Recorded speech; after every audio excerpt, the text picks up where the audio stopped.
Hello అందరికి welcome back to Dolly dumplings. ఇవాళ recipe వచ్చేసి స్వీట్ రెసిపీ అండి. పచ్చి కొబ్బరితో రవ్వ లడ్డూని ఎలా చేసుకోవాలో ప్రాసెస్ చూసేద్దాము. చాలా బాగుంటుంది.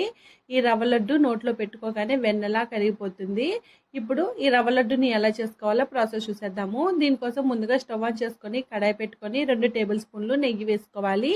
నెయ్యి వేడిన తర్వాత కొన్ని జీడిపప్పు పలుకులు వేసుకొని కాస్త వేగిన తర్వాత ఇందులోనే కొన్ని ఎండు ద్రాక్షను కూడా వేసుకొని ఇవి లైట్గా ఎర్రగా అయ్యే వరకు మధ్య మధ్యలో కలుపుతూ వేపుకోవాలండి. మంటని మీడియం ఫ్లేమ్లో ఉంచి వేపుకోండి. చూడండి, ఈ విధంగా వేగిన తర్వాత ఈ డ్రై ఫ్రూట్స్ని ఒక బౌల్లోకి తీసుకొని పక్క పెట్టుకోవాలి.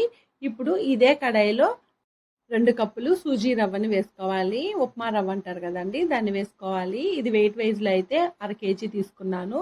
మంటని లో ఫ్లేమ్లో ఉంచి ఈ రవ్వని ఒక 5 నిమిషాల పాటు చక్కగా వేపుకోవాలి. రవ్వ సరిగా వేయకపోతే రవ్వ లడ్డు తినేటప్పుడు పంటికి అంటుకుంటూ ఉంటుందండి. రవ్వ బాగా వేగాలి, లేదంటే టేస్ట్ కూడా అంత బాగోదు. చూడండి, మధ్య మధ్యలో కలుపుతూ ఈ రవ్వని బాగా వేపుకోవాలి. చూడండి, మీరు అలాగే వదిలేశారంటే మాత్రం అడుగు మాడిపోయే ఛాన్సెస్ ఉంటుంది. దానికోసమే కంటిన్యూస్గా కలుపుతూ ఈ రవ్వని వేపుకోవాలి. చూడండి, ఇలా వేగే కొంది రవ్వ కూడా లైట్గా కలర్ చేంజ్ అవుతుంది. అలాగే మీకు అవసరం అనిపిస్తే మరో టేబుల్ స్పూన్ వరకు నెయ్యిని వేసుకోవచ్చండి. నేనైతే ఇక్కడ మరో టేబుల్ స్పూన్ వరకు నెయ్యిని వేశాను.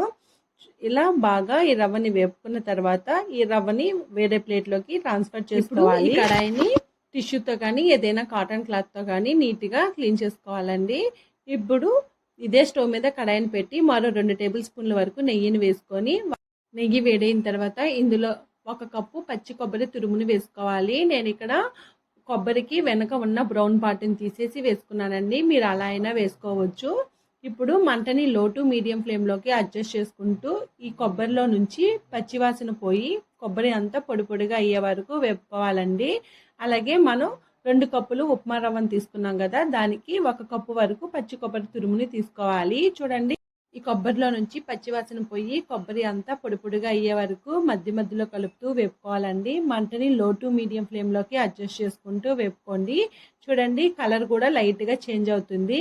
అప్పటి వరకు కలుపుతూ వేపుకోవాలి. మంటని హై ఫ్లేమ్లో పెట్టి వేపుకుంటే కొబ్బరి అనేది మాడిపోయే ఛాన్సెస్ ఉంటుందండి. చూడండి, ఈ విధంగా వేగిన తర్వాత ఇప్పుడు స్టవ్ ఆఫ్ చేసేసుకొని ఈ కొబ్బరిని కూడా మనం ముందుగా రవ్వని వేయించి పెట్టుకున్నాం కదా, ఆ ప్లేట్లోకి ట్రాన్స్ఫర్ చేసుకోవాలండి.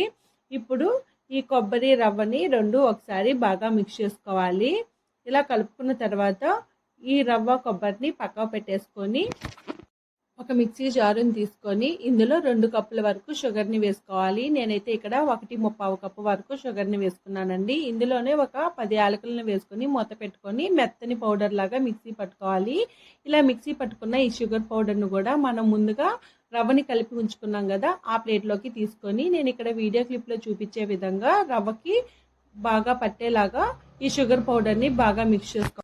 మీరు షుగర్ పౌడర్ని సరిగా కలపకపోతే రవ్వ లడ్డులో అక్కడక్కడ స్వీట్ ఉండి అక్కడక్కడ చప్పగా ఉంటుందండి. ఇలా చక్కగా కలుపుకున్న తర్వాత ఇందులో 2 టేబుల్ స్పూన్ల వరకు నెయ్యిని వేసుకొని మరోసారి బాగా కలిసేలాగా మిక్స్ చేసుకోవాలి. ఇలా కలుపుకున్న తర్వాత ఇప్పుడు ఇందులో ఒక 1/2 కప్పు వరకు కాచి చల్లార్చిన పాలని కొద్ది కొద్దిగా యాడ్ చేసుకుంటూ ఈ రవ్వకు పట్టేలాగా బాగా మిక్స్ చేసుకోవాలి. ఒకేసారి పాలని యాడ్ చేయొద్దండి. మీరు ఒకేసారి పాలని యాడ్ చేస్తే రవ్వ అనేది లూజ్ అయిపోయే ఛాన్సెస్ కూడా ఉంటుంది. దానికోసమే కొద్ది కొద్దిగా పాలని యాడ్ చేసుకుంటూ ఇక్కడ నేను వీడియోలో చూపించే విధంగా మిక్స్ చేసుకోవాలి. నాకైతే 1/2 కప్పు కన్నా పాలు తక్కువే పడ్డాయండి. ఇలా బాగా కలుపుకున్న తర్వాత నేను ఇక్కడ వీడియో క్లిప్లో చూపించే విధంగా ఈ రవ్వ మొత్తం బాగా ట్యాప్ చేసుకొని ఒక 10 నిమిషాల నుంచి 15 నిమిషాల పాటు పక్కకు వదిలిపెట్టుకోవాలి. ఇలా ఒక 15 నిమిషాల తర్వాత ఈ రవ్వని గరిటెతో ఒకసారి బాగా నేను వీడియోలో చూపించే విధంగా కలుపుకోవాలి. ఇలా కలుపుకున్న తర్వాత ఈ రవ్వ మొత్తాన్ని మళ్ళీ చేతితో బాగా అంతా మిక్స్ అయ్యేలాగా మిక్స్ చేసుకోవాలి. ఒకవేళ మీకు ఇక్కడ రవ్వ అనేది మరీ గట్టిగా అయిపోతే మాత్రం ఇందులో మరికొన్ని పాలని యాడ్ చేసుకోవచ్చండి. నేనైతే ఇక్కడ మరింత ఫ్లేవర్ కోసం మరో 2 టేబుల్ స్పూన్ల వరకు నెయ్యిని కూడా యాడ్ చేసుకొని ఇప్పుడు ఈ రవ్వ మొత్తానికి ఈ నెయ్యి పట్టేలాగా బాగా మిక్స్ చేసుకోవాలి. ఇలా ఈ రవ్వ మొత్తం కలుపుకున్న తర్వాత ఇప్పుడు ఇందులో మనం ముందుగా వేయించి పెట్టుకున్న డ్రై ఫ్రూట్స్ని కూడా యాడ్ చేసుకొని మీకు రవ్వ లడ్డు ఏ సైజులో కావాలో ఆ సైజులోకి రవ్వని కొద్ది కొద్దిగా తీసుకుంటూ రవ్వ లడ్డూలాగా చుట్టుకోవాలండి. అలాగే నేను ఇక్కడ డ్రై ఫ్రూట్స్ని రవ్వ లడ్డులో కలుపుకోలేదండి. చూడండి, ఇక్కడ నేను వీడియో క్లిప్లో చూపించే విధంగా రవ్వ మిశ్రమాన్ని తీసుకొని రౌండ్ బాల్ లాగా చుట్టుకొని ఇందులో డ్రై ఫ్రూట్స్ని ఒక్కొక్కటి పెట్టుకొని మళ్ళీ నెమ్మదిగా ట్యాప్ చేసామంటే ఈ డ్రై ఫ్రూట్స్ అనేది రవ్వ లడ్డుకి స్టిక్ అయిపోతుంది. ఇలా చేయడం వల్ల అన్ని రవ్వ లడ్డులకి డ్రై ఫ్రూట్స్ అనేది పడుతుందండి. లేదంటే మనం రవ్వలోనే మిక్స్ చేసుకుంటే కొన్నిటికి డ్రై ఫ్రూట్స్ యాడ్ అవుతుంది, కొన్నిటికి రావండి.